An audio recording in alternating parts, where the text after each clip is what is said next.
Assalamualaikum warahmatullahi wabarakatuh. Waalaikumsalam warahmatullahi wabarakatuh. Selamat pagi anak-anak. Selamat pagi, Ibu.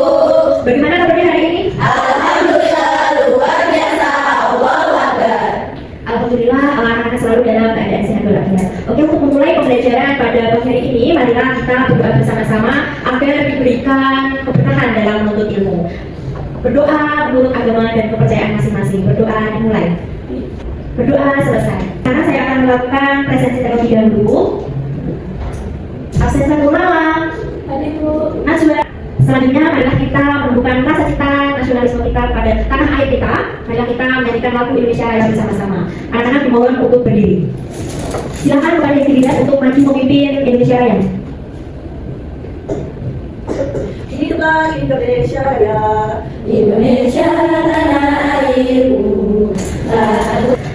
Anak-anak, pada pagi hari ini kita akan belajar dengan metode case based teaching and jurisprudensial inquiry di tema ekosistem pada perguruan liar. Anak-anak, ketika anak-anak tadi pergi ke sekolah, apakah anak-anak tadi melihat ada hewan? Tidak. Ada. Apa saja coba disebutkan? Burung, sapi, kambing, ada yang lihat ayam, ada yang lihat. Karena kita bersama-sama menyanyikan lagu burung kakak tua. Karena kan burung kakak tua itu juga sekarang hampir punah ya, karena banyak diburu. Burung kakak tua. Indah. Adapun capaian pembelajaran pada pagi hari ini sebagai berikut. Siswa pilih selanjutnya ada tujuan pembelajarannya. Siswa dapat menganalisis kasus perburuan liar yang ada di sekeliling kita. Di teman-teman, ini Bu Septi ada sebuah video, silakan dapat dilihat.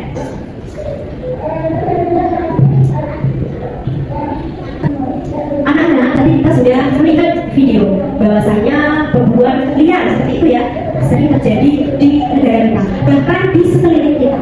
Nah, apa sih tadi perburuan liar? Perburuan liar itu adalah suatu aktivitas yang dilakukan seorang individu atau kelompok yang ilegal, ya, melanggar undang-undang seperti itu. Misalnya teman-teman pernah kan melihat ada pemburu, ya, berburu tupai, berburu burung kakak tua, berburu kalkun atau berburu merak, terus berburu terumbu karang seperti itu yang ada di laut. Nah, dengan cara ilegal, dengan cara yang tidak dibenarkan oleh pemerintah dan melanggar undang-undang, itu namanya perburuan liar. Kalau seperti itu tentunya akan merusak yang namanya ekosistem, ya, ekosistem. Kalau burung berarti ekosistem di darat, kalau karang ikan berarti ekosistem di laut. Nah, teman-teman, ini adalah kasus-kasus perburuan liar. Nah, ada ini Kementerian Kehutanan mengamankan mengorganisir. Ini ada juga di Merbabu ya, ditangkap kelompok pemburu liar di Merbabu. Jadi kelompok pemburu liar di Merbabu ini ditangkap setelah mengungkap kasus pemburuan satwa liar di kawasan konservasi tersebut pada akhir tahun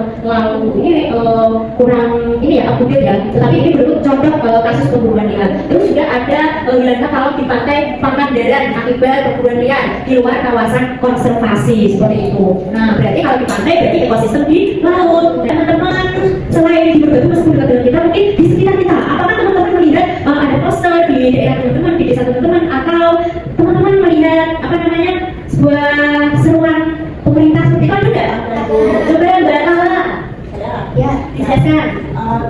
Itu pernah Ibu, satu hari itu pemerintah menyampaikan sebuah pernyataan untuk tidak menangkap arwah, karena arwah itu hewan asli Sulawesi, hewan khusus Sulawesi, jadi karena dilindungi jadi tidak boleh diburu. Oke, terima kasih Mbak Tala.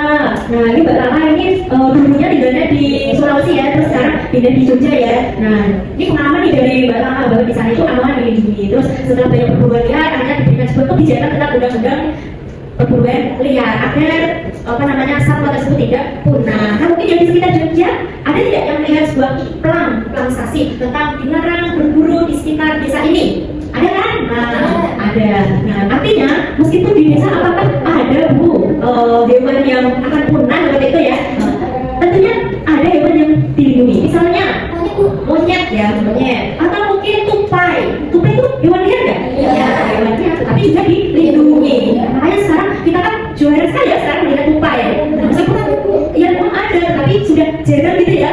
Terus juga ada elang. Memang dulu banyak. Sekarang sudah mulai punah karena banyak diburu. Nah, terus juga ada burung-burung emprit. Itu kan meskipun burung emprit banyak, tetapi sekarang banyak kan yang berburu dengan cara ilegal seperti itu ya, langsung ditangkap dengan struk dan sebagainya. Itu akan menyebabkan kepunahan. Karena berburu dijadikan olahan masakan atau apa. Makanya banyak yang berburu, baik itu individu atau kelompok. Nah, teman-teman, berikut ini adalah klasifikasi hewan atau satwa di Indonesia. Dilihat dari hewan ternak, hewan peliharaan, satwa liar, dan juga satwa liar yang dilindungi. Nah, dari hewan-hewan tersebut ada yang diberikan KUHP di hewan ternak. Jadi semua binatang yang berkuku satu, binatang, mamalia, dan juga babi itu diberikan undang-undang KUHP.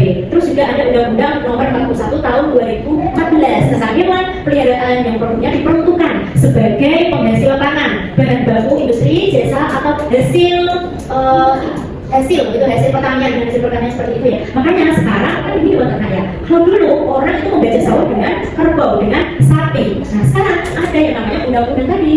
Jadi sekarang tidak diperbolehkan lagi untuk memperkerjakan hewan ternak seperti itu ya. Ada undang-undang nomor 41 tahun 2014. Nah, jadi jika ada orang seperti itu ya, individu yang melakukan pembajakan sawah dengan menggunakan sapi yang berlebihan seperti itu akan diberikan sanksi seperti itu. Nah, ada juga ini hewan peliharaan, terus juga ada satwa liar, terus juga hewan liar yang dilindungi.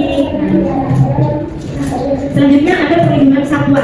Jadi teman-teman, ada anak-anak semuanya, hewan atau satwa juga itu dilindungi secara internasional dan juga secara nasional. Ya, undang-undang atau sebuah asosiasi komunitas seperti itu ya, ada sebagai benang untuk perlindungan hewan liar agar tidak terancam seperti itu. Ada namanya CITES, ada juga Universal Declaration of Animal Rights. Ini sudah lama ya, tahun Oktober tahun 1979. Terus juga ada ini UN Conservation of Animal Health and Protection. Nah, ini belum diadopsi di Indonesia. Jadi yang terakhir itu diadopsi di Indonesia. Tetapi ini yang undang-undang di Indonesia banyak sekali ya. Nah, ada yang ini Peraturan Pemerintah Nomor 8 Tahun 1999 tentang pemanfaatan jenis tumbuhan dan satwa liar. Jadi sudah diatur di dalam Undang-Undang Peraturan Pemerintah. Ketika melanggar berarti harus ada sanksinya. Nah, terus juga ada Peraturan Pemerintah RI Nomor 13 Tahun 1994 tentang perburuan satwa buru seperti itu. Jadi hewan apa saja yang boleh diburu dan cara memburunya seperti apa itu sudah diatur. Nah, ini ada tentang ini keputusan Menteri Kehutanan dan Perburuan nomor 101 ini tentang tata cara pengambilan tumbuhan liar dan menangkap satwa liar. Jadi sudah ada aturan-aturan. Jadi ketika ada individu atau kelompok yang menentang aturan tersebut berburu liar, maka akan dikenai sanksi sesuai dengan peraturan pemerintah, sesuai dengan undang-undang atau sesuai dengan keputusan presiden seperti itu. Jadi ketika nanti teman-teman nih melihat ada suatu desa yang sudah dikasih plaksasi daerah ini dilarang untuk melakukan perburuan liar. Jika ada yang masuk di desa tersebut dan melakukan perburuan liar tersebut, apa yang harus dilakukan teman-teman? Melaporkan kepada kepala desa atau mungkin ke RT-nya terlebih dahulu seperti itu, karena itu sudah melanggar peraturan. Nah, apakah penegak hukum hanya untuk satwa yang dilindungi? Nah, tidak ya teman-teman, bukan hanya satwa yang khusus di Indonesia atau hewan-hewan seperti cendrawasih atau anoa tadi atau badak berulang satu derajat. Nah, tetapi juga hewan-hewan seperti tupai, kakak tua, elang seperti itu harus dilindungi. Nah, ini ada namanya pasal-pasalnya. Nah, ini contoh-contoh perbuatan seperti ini. Misalnya ketika membunuh, merusak, membuat tidak dapat digunakan untuk menghilangkan hewan milik orang lain. Nah, misalnya ini, menyuruh hewan untuk bekerja tanpa diberi makan dan diberi minum, itu kan menyiksa hewannya, maka akan dikenakan ancaman pidana penjara 2 tahun 8 bulan dengan denda yang sekian seperti itu. Nah, teman-teman ada pertanyaan nih, mengapa kebijakan untuk melarang perburuan liar itu menjadi penting bagi keberlangsungan ekosistem? Nah, tentunya apa dampaknya terhadap masyarakat yang bergantung pada perburuan liar? Kira-kira apa? Supaya rantai makanan tetap terjaga. Iya, rantai makanannya tetap terjaga, supaya tidak punah, ekosistem stabil, ekosistemnya stabil. Ya. Terus apa dampaknya terhadap masyarakat yang bergantung pada perburuan? Karena misalnya ada orang yang mempunyai penghasilan jualan oseng kuprit misalnya. Nah, kan banyak yang diburu kupritnya. Makanya sekarang banyak kupritnya kan berkurang seperti itu karena diburu. Kira-kira jika seorang tersebut sudah tidak melakukan perburuan liar tersebut, apa yang harus dia lakukan? Oke, mencari pekerjaan baru, atau juga ini berburu upgrade tetapi tidak mengeksploitasi mengeksploitasi dengan cara yang bijak, dengan cara yang ilegal seperti itu. Kalau akan berlebihan itu menyebabkan kepunahan, tetapi dengan cara yang tidak mengeksploitasi itu tetap lestari. Nah, berikut ada kata makanan. Nah, misalnya di sini ular. Ular itu kan banyak orang yang pekerjaannya dia membuat tas dari ular, membuat dompet dari kulit ular. Kalau ularnya diburu terus, apa yang akan diakibatkan dari ekosistem ini? Kataknya semakin banyak. Kataknya semakin banyak. Kalau kataknya semakin banyak akan menyebabkan apa?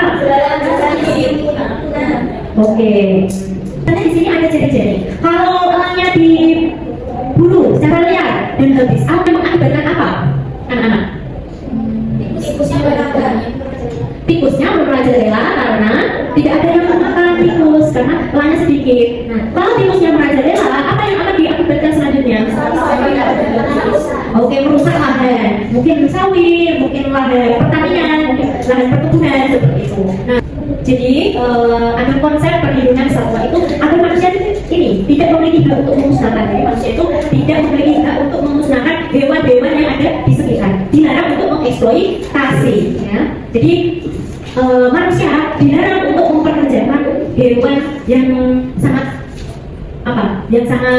logis seperti itu ya. Nah, harus diberi makan, harus diberi minum. Jadi semua hewan ketika dipekerjakan harus ada batasan waktunya seperti apa, terus harus wajar, terus hewannya juga butuh istirahat karena hewan juga mau hidup sama dengan halnya kita ya anak-anak. Nah, selanjutnya jika Anda menjadi bagian dari pemerintah, misalnya membuat peraturan kebijakan yang itu khusus masyarakat itu tidak boleh melakukan perburuan liar dan memberikan solusi kepada masyarakat kayak alternatif lain selain perburuan liar itu alternatif berburu lain itu ternyata tidak ada. Baik, terima kasih Mbak Kala, tepuk tangan untuk Mbak Kala. Jadi kita harus dilakukan sosialisasi seperti itu ya di masyarakat. Terus kita melakukan sebuah kajian undang-undang ya tentang perlindungan satwa itu harus diberikan kepada masyarakat. Terus selain kita memberikan undang-undang tersebut, tentunya harus ada solusi. Apa yang harus dilakukan masyarakat agar tidak melakukan perburuan liar. Seperti yang tadi melakukan sebuah inovasi, misalnya melakukan penangkaran. Berarti pemerintah harus memberikan ilmu bagaimana cara berbudidaya, bagaimana cara menakarkan seperti itu ke masyarakat. Nah, kalau seperti itu ya, ada yang namanya tergugat dan turut tergugat. Kalau tergugat berarti misalnya pedagang ilegal, kayak tadi pedagang sate usah, berarti itu kan maksudnya tergugat karena dia bersalah. Misalnya berburu harimau, berburu merak seperti itu. Nah, terus juga ada kolektor. Kan ada orang yang mengoleksi misalnya kulit buaya seperti itu. Nah, itu juga masuknya tergugat. Ada lembaga perusahaan yang tidak memiliki izin konservasi. Nah, kalau yang tergugat seperti apa Bu? Gitu ya. Kalau tergugat misalnya pemerintah yang tidak menjalankan tugasnya dan fungsi di sektor konservasi. Nah, membentuk kelompok sebanyak 3 atau 4 siswa. Nah, silakan anak-anak membuat sebuah poster ya, poster.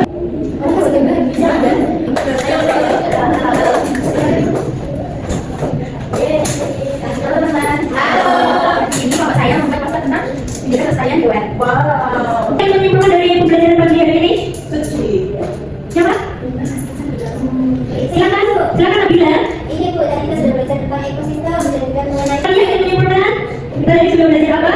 tentang peraturan Bu, peraturan undang-undang tentang perburuan liar. Tentang undang-undang tentang perburuan liar. Jaga ekosistem kita baik darat, di laut seperti itu. Dari apa? Dari perburuan liar itu sangat penting. Untuk apa? Untuk memastikan alam kita keberlangsungan spesies ya yang terancam punah maupun spesies yang lainnya agar tidak punah seperti itu ya. Nah, tentunya dilindungi dengan undang-undang, keputusan presiden, peraturan pemerintah yang mana harus ditaati oleh seluruh warga negara dengan baik agar tidak melakukan perburuan liar, tidak mengeksploitasi hewan seperti itu. Jadi kita sudah belajar. Bagaimana perasaannya mengikuti pembelajaran pada pagi hari ini? Seru, senang, bahagia, banyak manfaatnya seperti itu ya. Oke, anak-anak untuk tugas pada pertemuan ini silakan nanti anak-anak bisa merefleksikan apa yang harus dilakukan anak-anak sebagai seorang siswa terhadap perburuan liar yang ada di sekeliling kita. Nah, silakan bisa dikerjakan dengan orang tua anak-anak dan dikumpulkan di pertemuan yang akan datang. Oke, untuk mengakhiri pertemuan pada pagi hari ini, marilah kita membaca doa bersama-sama. Berdoa dimulai. Alhamdulillah. Wassalamualaikum warahmatullahi wabarakatuh. Waalaikumsalam warahmatullahi wabarakatuh.